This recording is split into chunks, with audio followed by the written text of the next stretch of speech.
Welcome back mga kaaldab. Ito na naman po ang inyong lingkod, si Mr. Destiny. At magbibigay po tayo ng pinakamainit na update po ngayon sa social media. Nakakatawa naman po yung mga nagiging komento po sa atin. Di po ba? Well, sabi ko nga po sa inyo, nasa atin pa rin po ang, kumbaga, ang tamang panahon. Nasa atin pa rin po ang pagmamahal ng Aldab, di po ba? Kampante lang po tayo. Sabi ko nga po sa inyo, dito lang po kayo sa channel ni Mr. Destiny. Marami po kayong malalaman at marami po kayong update na kumbaga hindi makakaligtaan, di po ba? Paalala ko po, mamaya na lang, bukas na po bukas na po alas 4 po ng hapon sa Glorieta o alas 5 ng hapon sa Glorieta.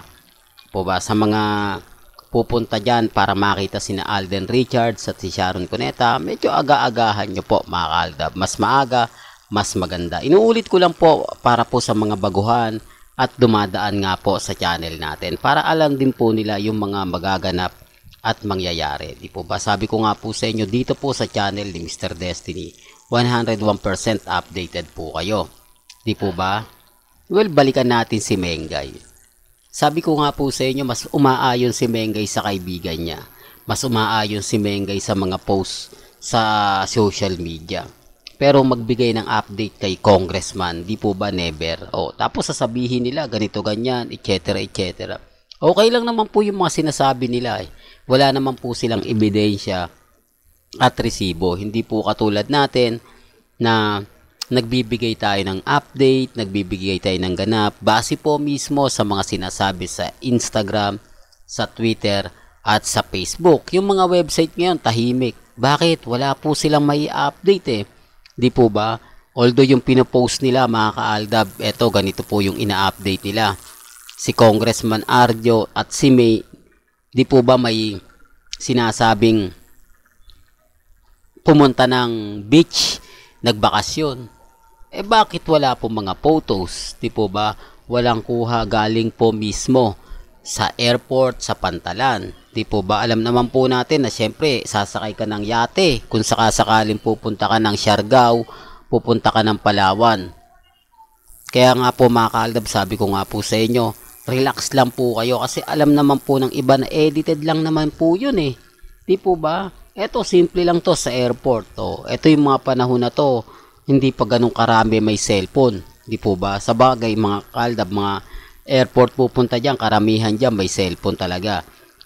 Pero iba na po ngayon. Di po ba? Ultimo guardia, pwede na o mayroon na mga cellphone. Kaya nga po imposible na makita mo si Congressman Arjo at si Main magkasama, hindi ka magpapapicture. Hindi mo sila kukunan ng picture kahit sabihin na natin, hindi pwedeng lapitan. Di ba? Pipicturean mo habang naglalakad. Bibidyohan mo tapos popost mo sa Facebook mo. Di po ba di sikat na sikat ka? Mapapasana all yung mga kaibigan, kamag-anak mo, tapos tatanong, anong araw yan? Kailan yan? Anong oras yan? Di po ba? Siyempre, magre-react ka dahil ang dami ng comment sa'yo. Ganto ganyan. Ang swerte mo naman. Totoo bang gwapo si congressman? Totoo bang maganda si Main? Di po ba? Kasi ikaw na yung magsasabi dahil kumbaga pag sinabi mong oo, napakaganda, sobrang ganda. Paniniwalaan ka kasi nakita mo. Di po ba? Yun ang sinasabi ko na hindi po nila nagigets at naiintindihan. Di po ba? Kahit po sa Pantalan, di po ba? Kahit po sa pagsakay nila ng mga ferry boat na kung saan alam ko marami naman sila, di po ba? Sinasabi ko lang po para po sa kaalaman ng lahat, di po ba? Hindi naman pupunta sina may congressman, dalawa lang sila, di po. Pero kaya sinabi ko, may kanya-kanya tayong opinyon, may kanya-kanya tayong pananaw. Pero bago tayo magtuloy at pag-usapan itong mga may init na update, kung bago ka lang sa channel na to, at isa kang true-blooded Aldab Nation na nagmamahal po kila Mengay at Isoy, tama po ang channel na pinuntahan mo, kaya consider na po kitang bagong subscriber at huwag mong kalimutang i-share ang mga video po natin sa mga mami, sa mga titas at sa mga senior. Remind ko lang po sa mga dumadaan at bumibisita po sa channel natin. Sa mga nagsasabing ganito, nagsasabing ganyan. fake news daw po tayo. Di po ba? Bahala po sila. Kung ano lang po yung sinasabi nila, okay lang po. Di po ba? Kasi alam naman po natin na ang daming mga senaryo. Tapos dito pa tuwan-tuwa sila. Saan din? 2024. Okay lang, di po ba? Pero alam naman po natin na sa mga ginagawa nila, sino nga po ba ang mas pumapabor? Sino nga po ba yung, kumbaga, pinagpepiestahan, di po ba? Sabi ko nga po sa inyo, yung website, talaga nag-aantay lang yan. Gusto po kasi nila, lagi po silang pinagpepiestahan. Gusto po kasi nila sila yung laging bida at sila po yung laging pinag-uusapan. Di po ba? Hindi naman lingid sa inyong kaalaman na napakarami nga po talagang ganap. Napakarami nga po talagang update na mapapaisip naman po kayo talaga. Di po ba? Tapos sasabihin nila, hindi, fake news yan, walang ano. Okay lang. Di po ba? Darating naman po yung point, mga kaaldab, na ako yung panalo. Darating naman po yung update na tayo yung wagi. Kaya sinasabi ng iba, mga kaaldab, na ayan si Mr. Destiny, wag nyong pupuntahan.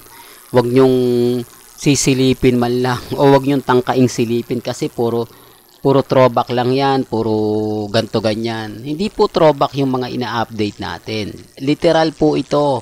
Di po ba? Yung post ni Mengay sa Instagram. Maraming kumbaga nag-react. Bakit wala doon si congressman? Bakit hindi niya bigyan pansin ng mga army, mga main fanatics, madamot si main pagdating sa mga pagbibigay ng ganap. Sabi ko nga po sa inyo, napakalapit lang po. O ilang oras lang ang lalakbayin. Di po ba? Hatid sundo mo si Mengay eh. Dapat ganun ginagawa niya. Pero kahit sinabi ko wala eh.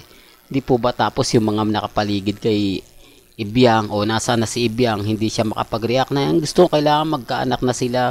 Grabe, no? Pag sinasabi ko yan, mga kaaldab, buntis daw po si Mengay, malaki raw po yung tiyan ni Mengay. Okay lang naman po. Basta sa akin, kung ano lang po yung sinasabi ng iba, komento ng iba, relax lang tayo. Kaya nga po, mga kaaldab, kung pagbabasihan nyo ko, kung titignan nyo yung mga sinasabi ko, 101% naman po. Di po ba? Talagang kitang-kita nyo at ramdam ninyo. Kaya sinasabi ng iba na ganito ganyan. Ako, fake news yan. Walang, hindi totoo yung sinasabi ni Mr. Destiny. Galit lang po sila. Kasi nga po, tayo, ibinibigay natin lahat. Pinapakita natin lahat yung katotohanan na kung saan nga po, sino nga po ba ang mas kinikilig? Sino nga po ba yung mas masaya? Bagamat marami nagsasabi na, hindi, ganito yan Mr. Destiny. Lahat naman yan, fake news. Di po ba? Hindi naman po ako namimilit eh. Sabi ko nga po sa inyo, kung ano lang po yung latest, kung ano lang po yung trending, doon lang po tayo. Di po ba? Sa mga sinasabi po ng iba na malabo pong project ni Alden at ni May, antay lang po kayo. Kasi syempre, lahat po ng pabor ginawa ni Alden sa GMA. Pansin nyo po ba? Pero kapag si Alden Richards na ang humingi ng pabor, eh hindi na po nila matatanggihan. Maaaring pigilan nila isa, dalawang beses, pero sa pangatlong pagkakataon, hindi na nila po pwede pampigilan. Yan ang sinasabi ko, mga kaaldab, na hindi po nila naiintindihan. Kasi marami nagsasabi na puro pabor sa GMA ginagawa ni Alden. Give and take lang po yan. Sa tingin nyo po ba walang gustong mangyari si Alden? Sa tingin nyo po ba sa mga ginagawa ni Alden? Lahat po papabor lang sa GMA. Nag-aantay lang po kayo, baka magulat na lang po sila bigla. Di po ba na iba na po yung senaryo, iba na po yung kwento, di po ba na bumaliktad yung sitwasyon na dating nasa ilalim ang Aldab, ngayon nasa ibabaw. Di po ba hindi po imposible mangyari yan. Sabi ko nga po sa inyo na andito naman po lagi si Mr. Destiny para kumuha ng mga update, kumuha ng mga kaganapan. Sabi ko nga kung ano lang po yung latest, kung ano po yung trending na gusto nyo pong malaman, pabor man po o hindi.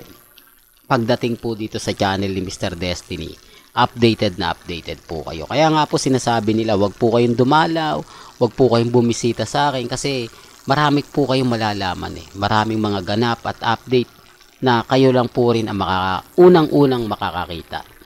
Well, hanggang dito na lang po yung updates natin, mga kaaldab. Kaya kung gusto nyo pa po ng pinaka-latest at sariwang update, abay tumutok lang po kayo dito po sa channel ni Mr. Destiny para updated po kayo sa mga latest at sa mga bagong video po na ilalabas po natin maya-maya lang. Hanggang sa muli, salamat po sa panonood at pakikinig.